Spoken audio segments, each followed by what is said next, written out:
Hello, everybody. Welcome along to the Event Industry News podcast with me, James Dickson. Wishing you all a very good morning, afternoon, or evening, whenever or wherever you tune in to our podcast from today. And for context, as I often like to do at the start of the podcast, is give you the date that we're recording this. We're never quite sure when people are going to listen to podcasts nowadays. So, for context, it's Monday the 5th of August.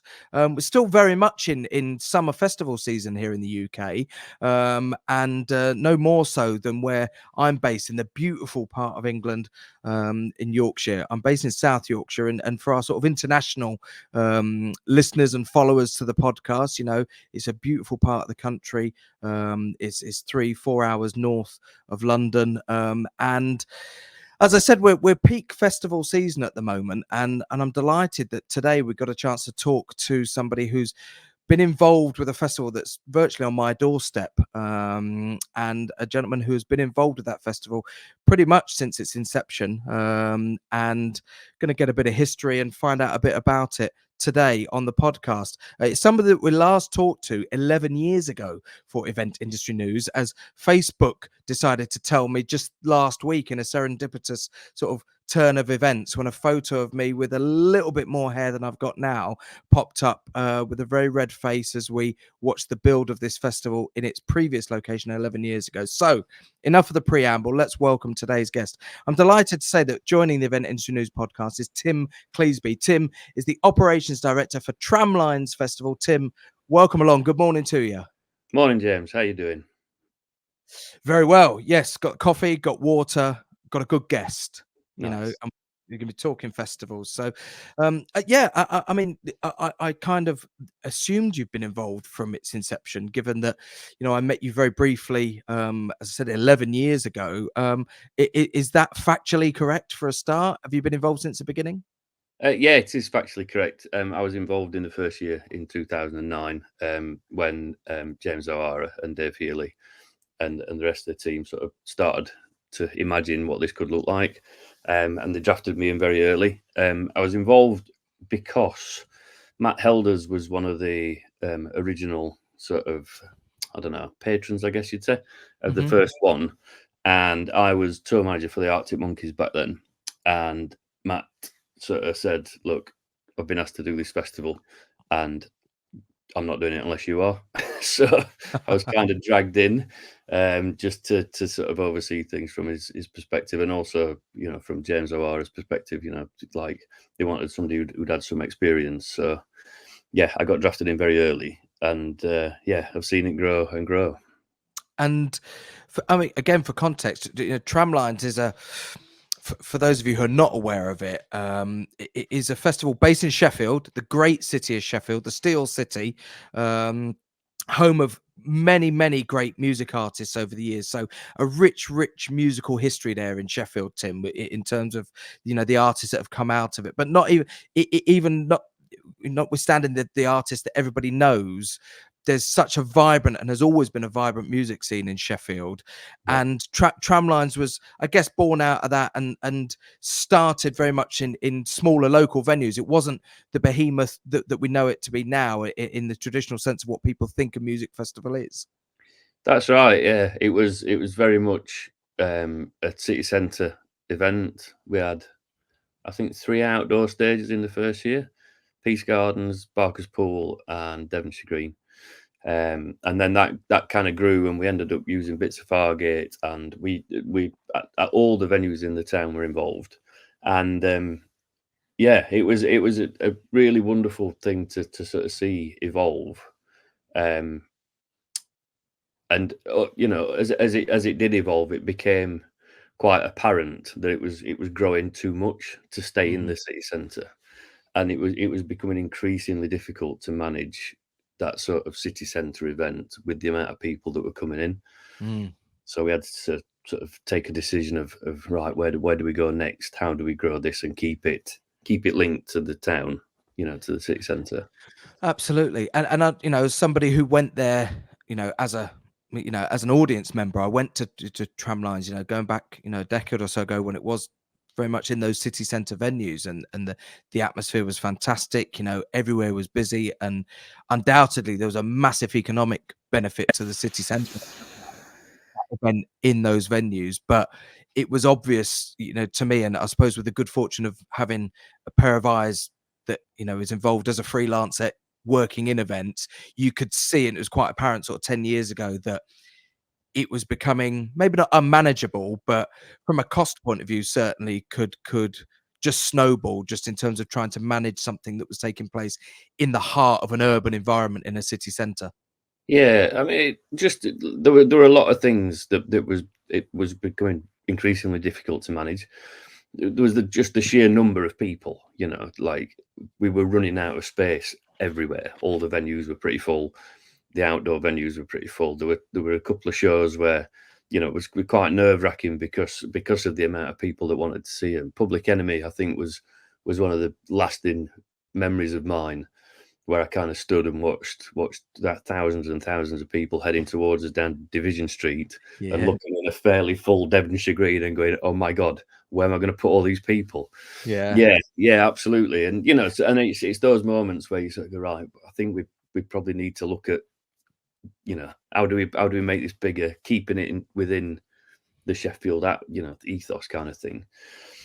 So yeah, I started looking at different sites and different parks and different places, and we settled on Ponderosa for the first move, which was a really wonderful venue for us. It was great, really nice park. It's an interesting bit of Sheffield that's often overlooked. It's one of those areas where people don't really go there, and it's a really lovely park. So it was quite nice to be in that park. Yeah. And we were there for 3 years, really good years. We had Basement Jacks in that park. We had God, who else? Dizzy Rascal did an amazing headline performance in that park. So, it was really, really wonderful. And it was interesting for us as a team to kind of understand the next step up and what was required. And then we had a lot more involvement from South Yorkshire Police, who were becoming increasingly concerned about what Tramlines was becoming. So we had to have a much more of a dialogue with those and the safety advisory group partners and all of this stuff that as you grow as an event, you have to understand and learn learn how to work with these different partners and different agencies. It's quite complicated. Absolutely, yeah. And the move eventually, which is to its location now, Hillsborough Park. Mm. Um, uh, this might seem a really obvious thing to ask, but I mean, maybe it's not. Is given that its proximity to Sheffield Wednesday and Hillsborough Football Stadium, was there a consideration that actually the infrastructure of that particular area of Sheffield was already geared up to sort of work with thousands of fans coming in on a regular basis? You've got the tram lines, the actual tram service there that serves it quite well. You've got the road infrastructure, and the police and local authorities, I guess, are used to 30 odd thousand people coming in for a match day during the football season anyway. Was that something that came into play when the move ultimately to Hillsborough came about? It was definitely. I mean, I did do an extensive piece of grass research during that time, where I looked at almost every bit of available grass that was within Sheffield's sort of 2 or 3 mile boundaries. We didn't want to go too far away. We wanted to keep the connection with the city centre as much as possible. So my first port of call was actually Norfolk Park. Right, yeah. And that's another beautiful park that would have made an incredible venue had it been big enough. It feels, when you're in there, it feels quite big. But the realities of actually trying to put an event on in that park is that you've only got a couple of big-ish spaces, and none of them are much bigger than Ponderosa in terms of capacity. And the other problem is you've only got 3 entrances and exits to that particular park, and they're not particularly wide. So we were aiming for 30,000 people at that time, and getting 30,000 people in and out of that park safely was just it wasn't going to happen. So then I looked at Endcliffe, I looked at we looked out at Concord, I looked at, where else did I look? Obviously I looked at Hillsborough. So look at all these different. I looked at Graves Park as well, because Graves Park's beautiful. It's an incredible park. But whenever there's an event at Graves Park, even the smaller events that are a few thousand, sort of the kind of country fair type events, the whole area gridlocks up. Yeah.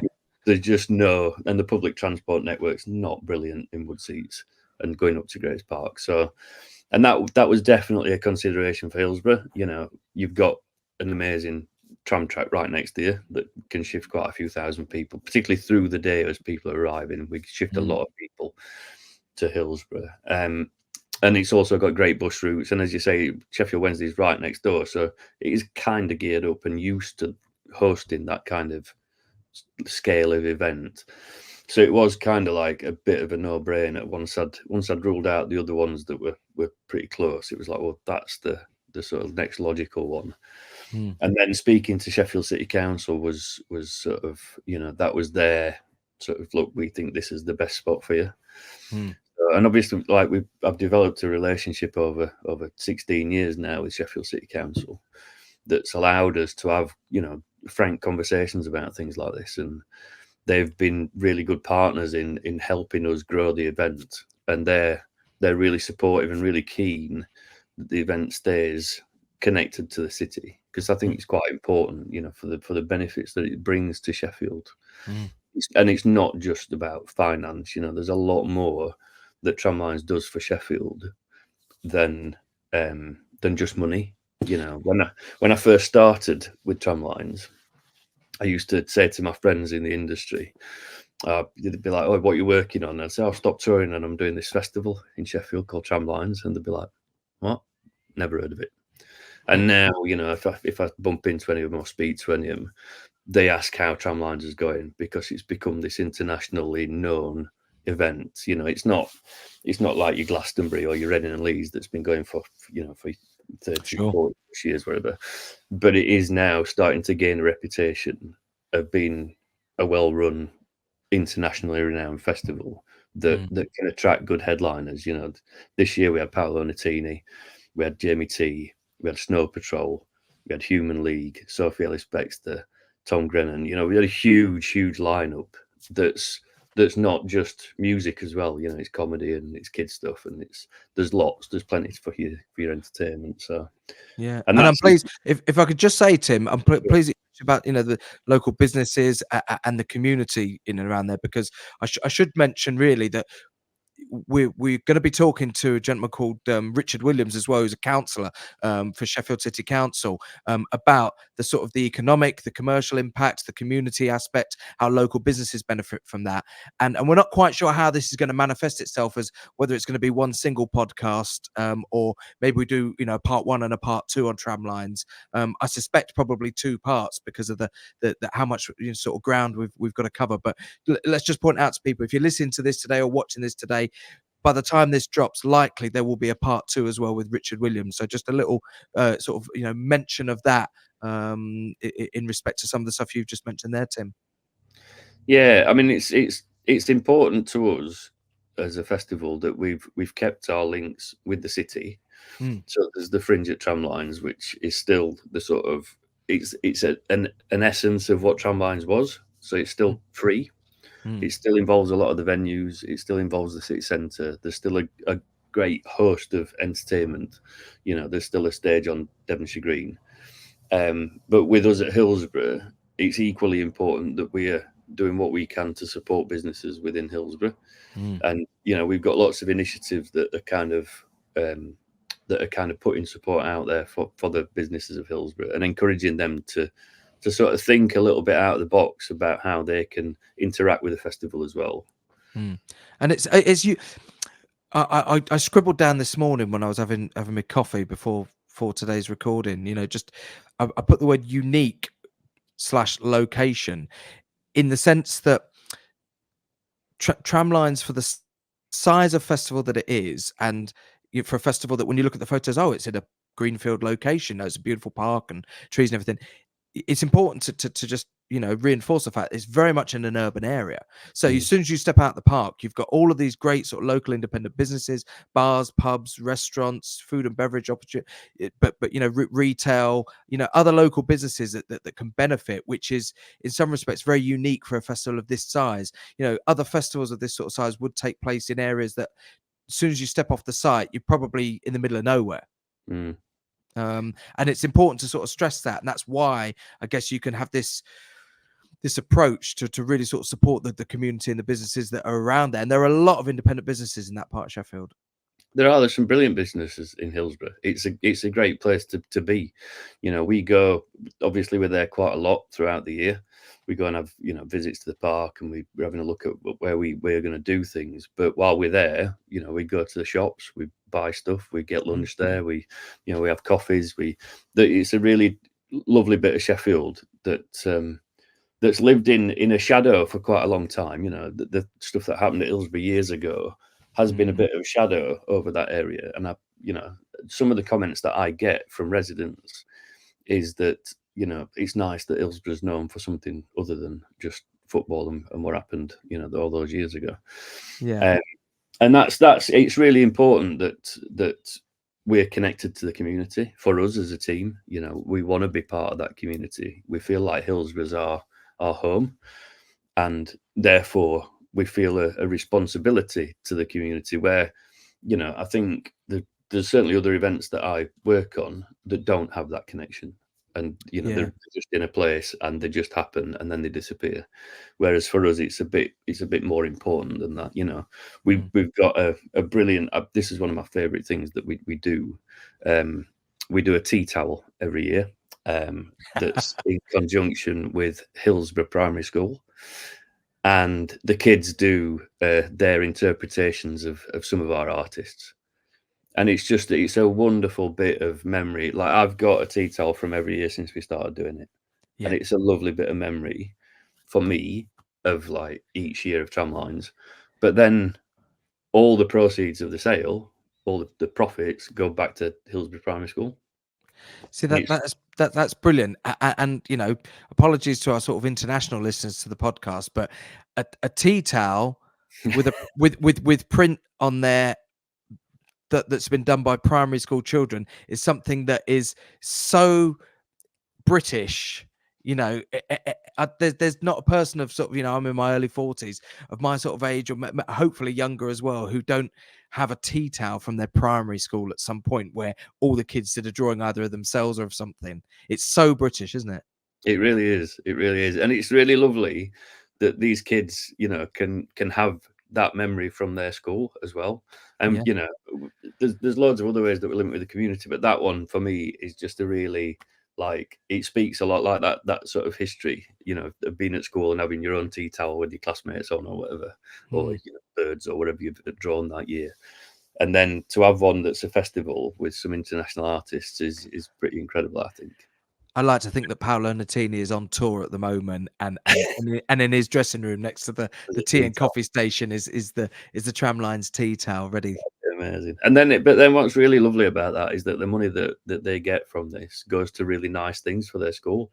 So it's created like a reading corner, and it's created like, I can't remember what else, but it's really lovely things. It's like nice play areas and stuff rather than going into funding, the normal day-to-day school stuff. Yeah, and just going into the conversation about the actual audience, you mentioned that that as the festival has grown, when you speak to friends and peers in the events industry, that they now know of Tramlines. It's got a recognition. It's known as an international festival. It attracts international artists. In terms of the audience makeup, I mean, I live 15, 20 minutes drive away, depending on traffic, from Hillsborough. And I know so many people in the town of Barnsley that go to the festival and support it. My social media feeds over that weekend are just filled with people who are taking pictures at the festival. It strikes me that really, from a support and from a ticket sales point of view, you don't necessarily need people traveling from far and wide to come to the festival, like a Glastonbury or like a Reading or a Leeds. Is that it's mostly, dare I say, a local festival for local people. I know it's not that, but the local support is gigantic, isn't it, really? It is. It's huge. The majority of our audience is from South Yorkshire, so that's Doncaster, Rotherham, Sheffield, Barnsley. And, the east sort of that Worksop way and that way as well. There's a lot of people coming from that sort of area. So it is, like there is definitely a radius of local people. There are some that travel further afield, absolutely. Yeah. But I can't remember what the actual stats are, but I think it's something like 75% are from South Yorkshire, which is incredible. For us, as an event, like we always try and do things the greenest way possible. You know, we Sure. try and make sure our generators are running on biofuel, and we're trying to reduce our carbon footprint. And the biggest impact with most festivals is people traveling to the festival from further afield. And so the fact that the majority of people that come use public transport, and certainly when they leave, the majority of people walk back to Sheffield. That's a really good thing for us, because it's not loads of cars just And polluting. no camping either, No camp. which from a cost point of view and from a sustainability point of view, if you only have to look at the photos and the video footage from the cleanup operations at some of the other major festivals, who all undoubtedly have got their own sustainability targets and policies and goals that they're looking to achieve. But when you add camping into the mix of of an event, you're adding a massive cost and a massive effect on your any sort of sustainability goals that you're looking to achieve, which I guess for you guys that it is one less consideration to have to factor in. It is, yeah, yeah, and it's really sad to see, you know, so many festivals where people just leave their own stuff. Mhm. We've been going to festival for years, and we've always gone with the sort of mantra of leave no trace. And so Mm. we take all our stuff with us, but there seems to be a growing trend of people just walking away from stuff, tents and sleeping bags and God knows what else, which it's awful to see. But for us, obviously we don't have to think about that. It's something that we've not really courted at a camping festival, because our audience is so local. We've not really needed to.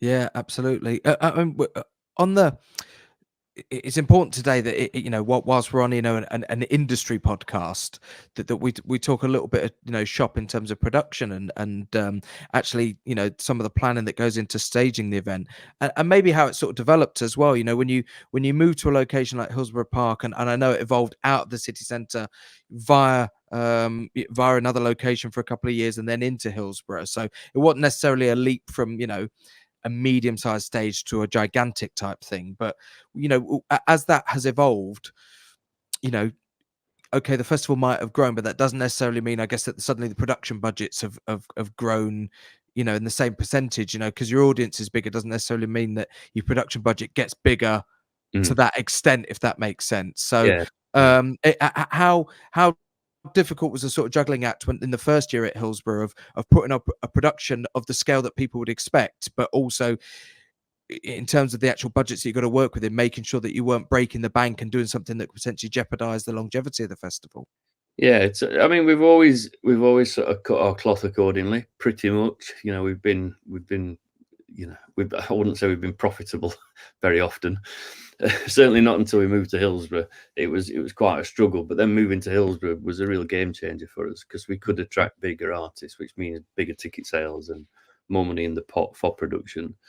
So we've always sort of been quite cautious with the money Yeah. that we spend, and while still with the mind of giving a great show. We've always had that sort of drive to give a great show for people, and to have the right sort of production that we need, but Mm. without it breaking the bank. A lot of times it's been a lot of asking for favors from people that we've known for years, and asking them to come on the journey with us. Yeah. Um, and we've kept some of those relationships. Some of them have fallen by the wayside, as things do in business. But where possible, we try and keep those relationships going, because Yeah. I think it's important to sort of to have that for your longevity. And it's been nice to have a bit more money to spend, and have the option to have more than one stage. That was definitely when we moved to Hillsborough Park. It was like, oh, we could have 4 stages. Yeah. And it was like, oh my god, we could. And then we're sort of figuring out where they'd go and what that would look like, and how you'd get 30,000 people in and out safely, and Sure. Yeah. what do you need to spend to do that? Where does where best to spend your money? I think one of the biggest surprises for me was just how much we spend on security. Yeah. That's like it's an incredible cost. It's the biggest production spend line overall. Mm. Yeah. Yeah. I mean, on a much smaller scale, I briefly mentioned, and as I have done on the podcast, that I freelance in the industry for different events, around the country. It could be a business conference or a trade show or a music event, but but the amount of people that I've spoken to, particularly in the last 10 years or so, have said, "Oh, we want to do an event, a local event in a park somewhere," and just with absolutely sort of, I suppose, zero understanding, it would be fair to say, of just how important it is to secure an area, and fencing and security might seem like boring things, but they're pretty high up the priority list when it comes to doing any sort of event in an area. If you want Mm. to keep people safe and you want to make sure that they have a safe time as well as a good time, actually sort of securing that area both with fencing and security is crazy, and this cost just spirals once you start looking at it properly. It really does, yeah, yeah. It's amazing just how quickly it tots up, Mm. as you're building your event and you're looking at where things are going to go, and then you're looking at how you're going to get people in and out, and what you would do should the worst that happen. Then you start putting exits in and you start putting gates in, and they all need people stood next to them, and then you need enough people to search people to get them in a timely manner. So all of that, it all starts to sort of add up very quickly. And Mm. I think that was one of the biggest shocks for me, was like, wow, that soon does pile up, you know. Mm. And it's definitely not the fun stuff, I think probably the next largest line is toilets. Yeah, it's got to Yeah, be. yeah. It's got to I be. mean, we have, I think we have something like close to 600 toilets at the festival, across different types. Might be even more. This year we had some Pequel, which were great, which is a female urinal, which seemed to be quite well received by some people. There's definitely some people that were not so interested. But I think that's a really good thing to trial and to try out for your audience. It. Absolutely, yeah, yeah, yeah. You've got to. I remember the first festival I went to, where the gents had instead of having to wait for an actual, the box, Mm, toilet to Portaloo to become available. Actual urinals. yeah, Somewhere and it might seem really obvious and really, but at a festival when you can just nip in and out for a pee, yeah, in 10 seconds as a bloke, it does it does help things out, and it it does. makes the Yeah, experience of it so much better. yeah, definitely. And I think for women to have that option is a real game changer. And for us, it was a good thing to trial. I think we're keen to have it again, and probably have it in another area, Yeah, because it's allowing for that. There not to be so big queues at the Portaloos, at the Pollies. So yeah. What yeah, about what about when it comes to families? My brother-in-law went this year with my niece and nephew, who are 5 and nearly 3 years old. They had an absolutely fantastic day. I saw mm, pictures of them in the family WhatsApp on the big wheel, and engaging in sort of circus activities. There was all sorts of freely accessible stuff for people who are arriving with children, and families wanted to experience it. And how important is that aspect of it from an audience delivery point of view, is make sure there's something for the families. it's really important. Yeah, really, and it always has been for quite a lot of years now. I think once we moved out of the city centre, we started to think about how families engage with it. And certainly moving to Hillsborough, we had a place at Ponderosa called Into the Trees, which was a little sort of DJ kind of setup. But when we moved to Hillsborough, it was like, well, actually, we could turn this into something a bit more. We could have something in the daytime, because we were getting a lot of families and kids coming. So we started thinking about it then, and then that's just grown with the festival. Mm. And so it's evolved over years, and I think what we offer now is quite good, and there's quite a lot for families to come and do. And it's not we don't charge for, I'd say, probably 90% of the kids stuff. you Yeah. know the activities that we provide are free. So, Mm. and we have things like Lidl, who do the Little Mudder assault course for kids, which is just brilliant. That's amazing. And then we've got, there's some crafts and art stuff, and the circus skills, like you mentioned, and there was a little kids rave going on, and so there's lots of things. But then there's other things, that are sort of paid for elements. So there's like the fun fair rides, like you mentioned, the big wheel. Yeah. Yeah. Well, it's definitely a thumbs up for the reports that I had. Awesome. the family offering for a 5-year-old and a nearly 3-year-old, it was a definite thumbs up from them. Good. Good. That's Definite thumbs brilliant. up. From a audio point of view, we've mentioned a couple of times that the park itself, whilst it's sizable and you can get a lot of people into it, it is very much in that urban location. Um, in terms of dealing with the audio production side of things and 4 stages as well, how complicated does that become, or has it actually become less complicated given that audio technology has developed so rapidly, particularly in the last 15 to 20 years? With cardioid sub setups and line array systems and stuff. How easy is it to manage the audio aspect in the park? It's still a challenge. It's still very much high on the agenda in terms of how we plan. Obviously, within the festival, we try to make sure that stages aren't clashing too much.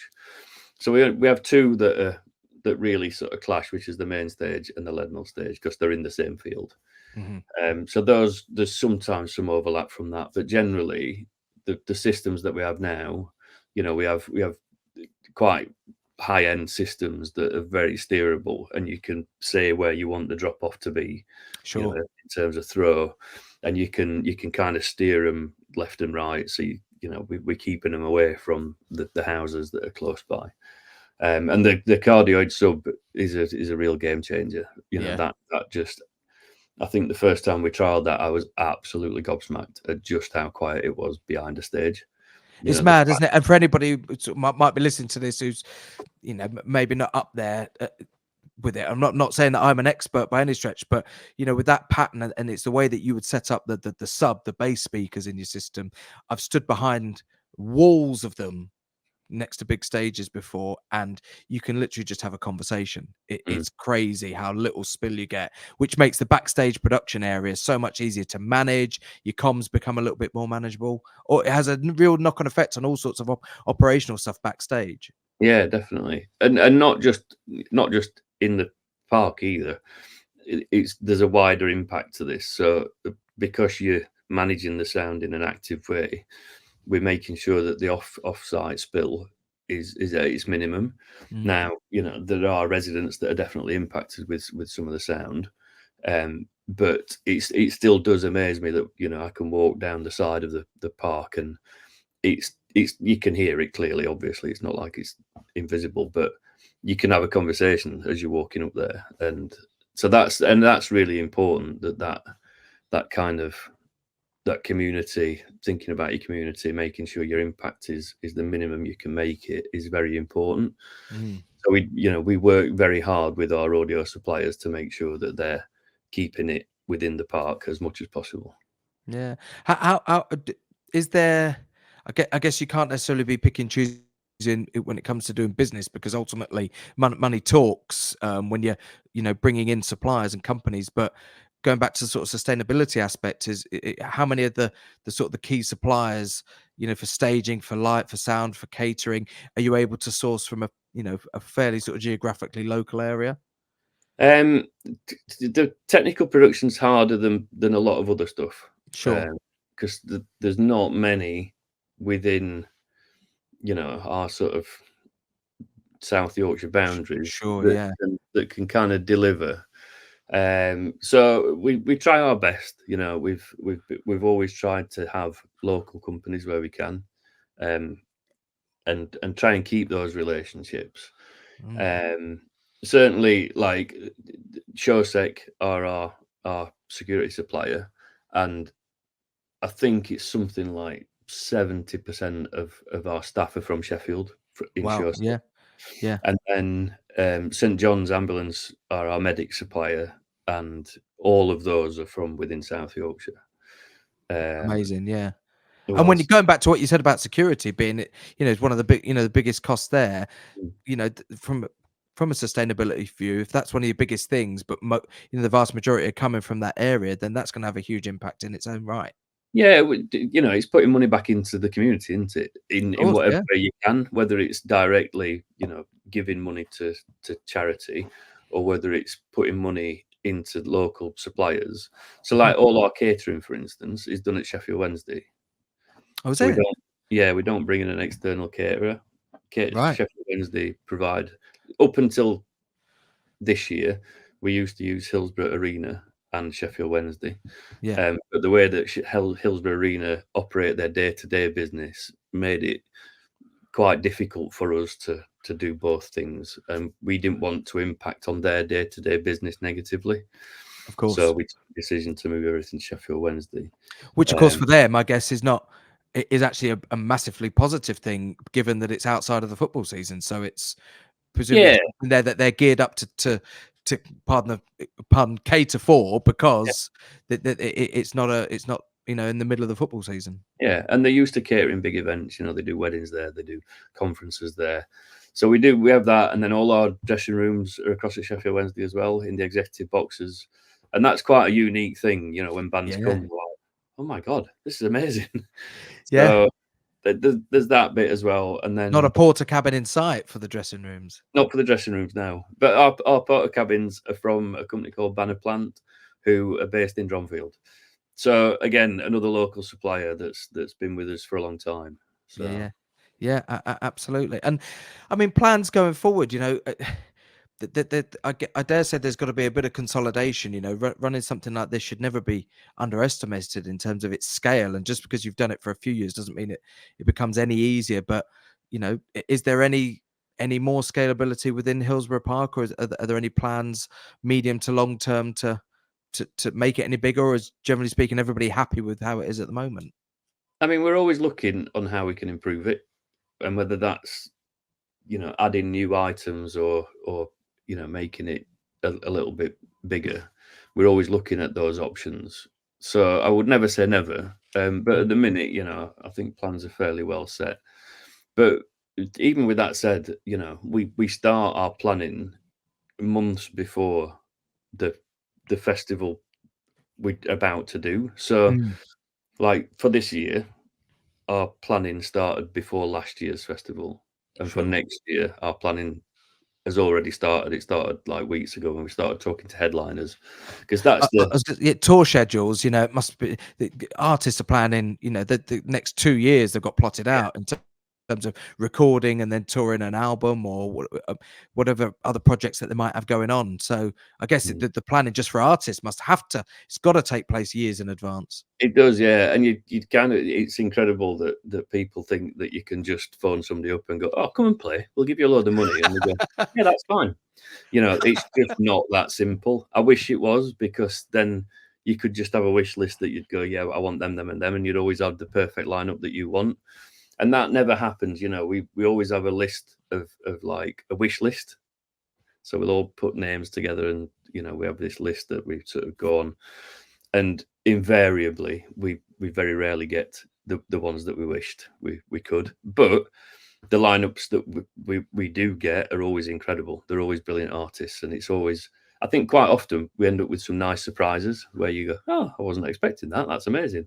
Yeah. Uh, yeah, so I wish it was that simple, but like you said, touring schedules, recording schedules, everyone's got their own sort of ideas of where they want to be and what festivals they want to play. And then if they've committed to somewhere else, for instance, that's got an exclusivity clause, then that puts them out the running for 90% of the other festivals in the UK potentially, or certainly within a radius. So Sure. there's a lot of moving parts to get your lineup together, and you Saying need to start early. And saying all of that about, your big headlines, everything. One thing that Tramlines has always had a reputation for, if you look back to its early lineups, 09, 2010, 2011, 2012, some of the artists that, if you look, were on those lineups have gone on to become huge names, and they were in the infancy of their careers back then. So one thing that the festival's always had a reputation for is new music and new artists. Yeah, yeah, and that's still at the heart of Tramlines. It really is. We absolutely encourage new talent. Mhm. We have our apply to play, which means that young artists that are just starting out, or young bands that are just starting out, have got the option to apply to play for this quite big event within their city, and play to a decent crowd on a big stage, and start to understand their next steps and next level. And there has been some very good success stories that have come out of seeing artists playing tiny little pubs, that are now headlining massive stages. So, and it's really still important to us. It's still, you know, like this year, for instance, obviously we had the Apply to Play, but we also had the Leadmill Youth Orchestra, and we had Under the Stars Band, you know, and under you know, I guess any other circumstances, they might not get that opportunity to play in front of a big crowd on such a big stage. You know, the Leadmill Youth Orchestra played our main stage on Saturday in front of thousands of people. Brilliant. You know, and to have that as something that, you know, you sort of go, oh my God, I've just played on the main stage at a massive festival, is a big deal for people. And you know, there were one of the people that was with the youth orchestra. I saw them post a video from last year saying, next year I want to be on that stage, and then they were. Brilliant. And so that's like quite a, you know, it's a beautiful journey, and it's lovely to see. It's lovely to see, you know, one of my favourites that I've been keeping an eye on for quite a while now is Rumbi Taro. And she's just, you know, she's just going and going and going. And I think she'll be quite successful and do really well in the future. And there's a new band called Beachcomber that I quite like. Yeah. You know, a little bit rocky, you know, a little bit indie rocky, and they're pretty cool. And I'm sort of interested to see how those guys go. So yeah, and just I'm fortunate enough to be involved in a couple of events that locally to me that involve primary school children and music, you know, and it's tends to be, you know, end of term festivals for children who have been learning an instrument within their class for the year, and the local music service here in Barnsley do a great end of sort of summer music festival in our local arena. And I think it's just it's about 1900 kids over the course of 3 days come through the doors of this arena and get to play their instruments in a proper setting. We give them, you know, a proper sound system, proper lighting. We make it look spectacular, like a real concert with a big audience seat and everything, because the idea is that, you know, if just 10% of them walk away from that experience going, I love that, the feeling of walking out there in front of an audience and sounding and looking great. If 10% of them maintain that instrument or pick up another instrument or just stick with music, you know, it's a lot more young people coming into music of any description. It doesn't have to be playing in bands. It could be playing classical instruments. It could be playing in brass bands, which we have a heritage for in South Yorkshire. And I just think it's so important that not just young artists, but young children and youth orchestras and organizations like that are given those sort of opportunities that you're affording them, which is hopefully inspiring at least some of those young people to stick with it. Yeah, I mean, we have to inspire the next set of headliners. You know, we have to nurture that talent. If we don't, we're not going to have artists that are going to fill the stages in the next, you know, 5 to 10 years. We just won't have them if we don't nurture that talent, if we don't bring that talent through. You know, my wife put a comment on Facebook about Tramlines, and there was a lovely comment back from someone who'd heard someone on Radio 6, on Radio 6 Music, and they've been coming to Tramlines since they were 6. And Tramlines had kind of, you know, shaped where they went and how they went on. And now they're on 6 Music in their band, you know, doing their thing, which is just, for me, that's like, wow. Full circle. It's a real impact of what we've done, you know, and that's impacted somebody's career and somebody's trajectory and where they've ended up. Yeah, amazing. We've had the great pleasure of talking on the podcast today to Timm Cleasby. Tim is the operations director for the Tramlines Festival. There's no point giving out websites and things like that. Just if you've not come across it, or if you've listened to this today and you think, I'd love to know a bit more about them, just search for Tramlines, social media, web, whatever you want to do, just search for it. You'll find stuff, you know, readily accessible. Look at some of the pictures, look at some of the videos, have a read about its history and how it's evolved over the last 15 years. It would have been over 2009, and this year. 15 years. So yeah, congratulations, Tim, on sort of all the work that you put into it and the team behind it, and best of luck for its ongoing success. It's a huge part of the region here where I'm fortunate enough to live, but as Tim has rightly pointed out, with a much bigger reputation of following now due to its success. So thanks very much for joining us today, Tim. It's been great. No worries. Thanks, James. Just a couple of little mentions before we wrap up today's episode. If you are listening to this via your audio podcast platform, please don't forget to have a little look over at eventindustrynews.com. You can find video versions of all of our podcasts, and you can also find things like the A to Z supplier directory. If you're looking for a service or a product within the events industry, chances are you'll find it within the supplier directory over on eventindustrynews.com. Also, loads of special features, supplements, things like the Sustainable Event Buyer's Guide. If you're looking to take a bit more of a sustainable approach to the events that you're running, regardless of what they are, have a little look at the Sustainable Event Buyer's Guide. It might give you some good ideas and some things that maybe you've not considered when it comes to sustainability.